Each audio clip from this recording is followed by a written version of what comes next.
Hai hai hai semuanya. Perkenalkan aku Baran Felisa. Di sini aku akan ditemani oleh partner aku yaitu Alina Azizah.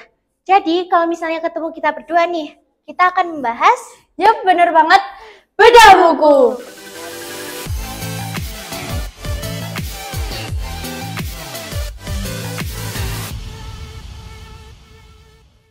Oke, jadi di sini aku bakalan membahas tentang buku digital minimalism.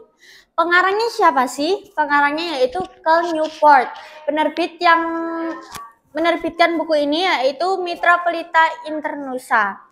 Tebalnya buku ini itu sekitar 304 halaman dan beratnya itu 1 kilogram. Kira-kira apa sih yang dibahas di buku digital minimalism ini?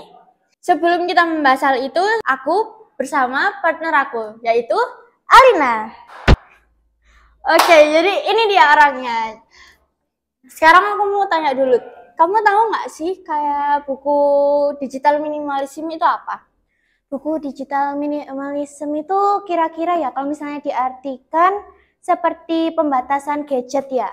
Iya, bener banget. Jadi digital minimalism itu mengajarkan kita untuk tidak bergantung kepada teknologi, apalagi zaman sekarang ini musimnya teknologi nih lagi canggih-canggihnya. Dari umur yang balita juga bisa ya kan? Iya, apalagi sampai yang lansia juga bisa. Iya. Jadi di sini itu kita itu pengen banget numbuhin generasi-generasi yang bermanfaat. Jadi tidak bergantung kepada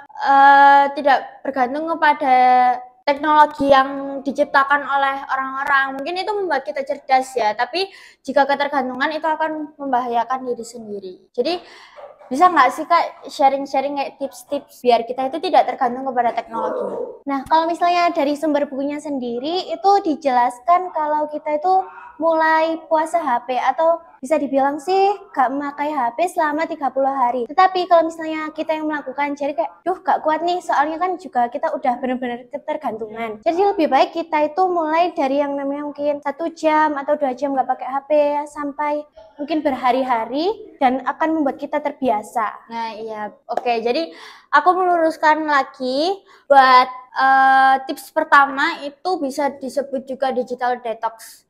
Jadi apa itu digital detox? Itu kalian bisa memulai dari beberapa jam itu kalian jauhin teknologi-teknologi yang ada di sekitar kita, terus kita ganti dengan aktivitas-aktivitas yang bermanfaat, positif, yang entah itu me time bersama keluarga atau olahraga atau membaca buku. Oh iya, jadi sosialisasinya lebih banyak ya? Iya, jadi dibanyakin sosialisasi daripada teknologi yang dibanyakin nanti malah kecanduan. Ya, apalagi nih kalau misalnya kalian mau mengembangkan hobi kalian, bisa nih sebagai juga pengganti kalau misalnya kalian bosen dengan HP terus gitu. Kan contohnya kakak ini hobinya itu apa, mungkin bisa diganti gitu. Ya, jadi kalau misal aku itu karena itu ya mungkin karena tugasnya banyak juga, jadi aku terstuck boring ya? Iya, jadi kita nggak cuman pegang HP aja. Jadi dengan adanya tugas yang banyak ini, itu aku teralihkan fokusnya kepada tugas ini. Jadi aku nggak pegang HP deh. Buat tips kedua itu menurut aku jangan jatuh cinta kepada like. Jadi like itu kalian tahu kan yang di Instagram itu yang ada like postingan gitu. Iya. Itu bisa membuat salah paham. Kayak di suatu hubungan gitu ya? Iya, jadi misal nih ada laki-laki yang nge-like postingannya yang perempuan. Itu walaupun dia udah punya pacar gitu ya? Iya, jadi jangan mikir kalau laki-laki itu suka sama kita. Jadi like bukan berarti suka. Jadi kalian jangan terlalu bahagia terhadap like. Apalagi juga komentar nih, kan tiba-tiba kalau misalnya ada postingan-postingan gitu, malah orang yang menontonnya itu salah paham, jadinya komentar itu menjadi komentar negatif. Jadi kayak netizen gitu negatif kayak ih apaan sih gitu-gitu ya. Iya, jadi buat yang melakukan tahap ke-1 tips yang pertama sama yang kedua ini menurut aku lumayan susah ya. Tapi lebih susah yang tips pertama sih. Iya. Soalnya dengan dibandingkan kita yang sehari-hari memegang teknologi yang apalagi buat teknologi, pelajaran gitu ya. Iya, jadi buat sekolah. Terus kita tiba-tiba lepas dari teknologi itu menurut aku susah. Soalnya ya gitu tuh, apa-apa kita berkomunikasi selain di dunia nyata itu di HP gitu. Iya. LDRan ya.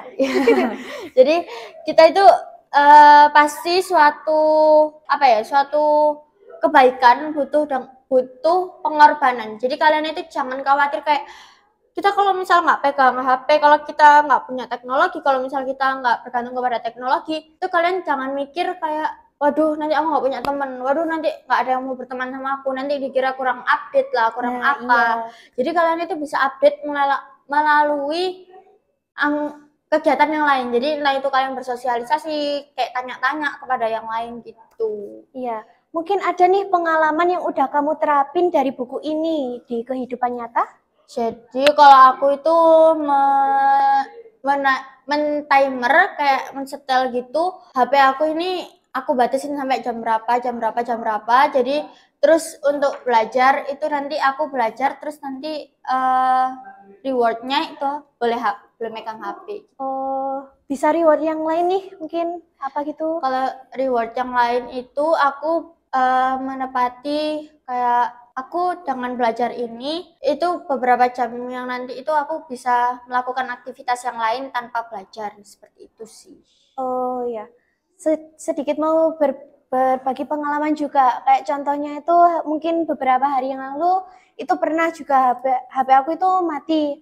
Terus kayak, loh kok nggak bisa dinyalain? Akhirnya aku ganti dengan keseharianku. Kalau misalnya dirasa-rasa kayak makin banyak waktu buat keluarga sama saudara. Terus hobi-hobi yang lain itu jadi lebih terkembangkan ya. Iya, jadi pasti awal-awal itu nggak enak. Sebuah kebaikan itu awal-awal pasti nggak enak. Ya, Jadi jadinya lebih ke overthinking duluan. ya, jadi kayak aduh nggak enak nih, kayak nggak nyaman tanpa teknologi. Jadi kalian jangan khawatir, dibalik pengorbanan itu nanti kalian akan mendapatkan kesuksesan yang Lebih setimpal baik. juga. Ya.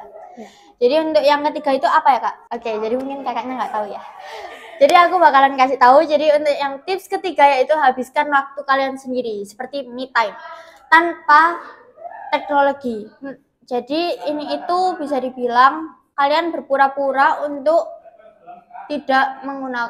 tidak memiliki teknologi, entah itu HP, komputer. Oh, jadi mikirnya itu lain-lain. kayak di kehidupan ini aslinya nggak ada HP, supaya nanti kita itu nggak teralihkan ke teknologi Yes, itu. lebih menikmati kehidupan tanpa pura-pura ini gitu.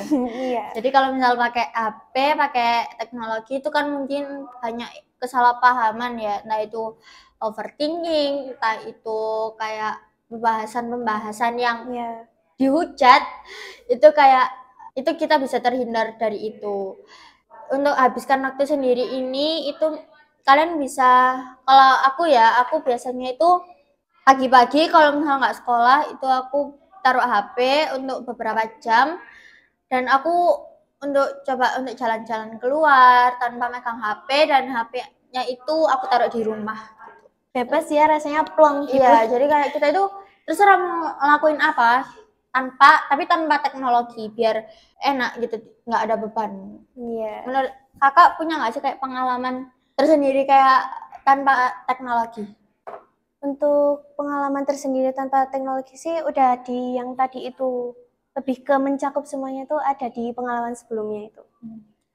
Jadi menurut aku gini ya, tambahan materi itu kalau misal zaman-zaman sekarang ini kan lagi zaman-zaman rusak ya, maksudnya banyak remaja yang mungkin di luar batasan. Ya, di luar atau batasan. yang tidak sepantasnya. Ya, balap motor liar atau kayak narkoba ringan. Iya.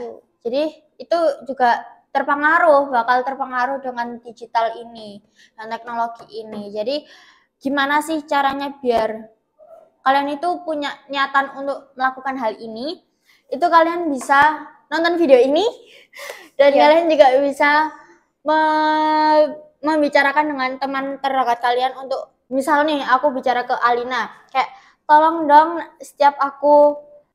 batasin aku pada saat pegang HP. Jadi kalian jangan takut untuk mencoba sesuatu dan meminta tolong kepada orang lain. Ya, apalagi yang paling membantu banget ini sama orang tua ya. Ya, jadi kalian juga bisa minta tolong sama orang tua. Dan aku punya satu tips lagi buat bisa kalian berhasil buat ngelakuin ini, yaitu membuat to-do list. Jadi tanpa itu kayak teknologi. Kayak kita itu ngerjain list-list yang ada, yang telah kita buat. Iya. Jadi kayak bikin kayak, oh aku harus tuntasin ini nih. Pastinya untuk aku meraih kegiatan selanjutnya. Jadi bakalan seneng banget tuh ya rasanya.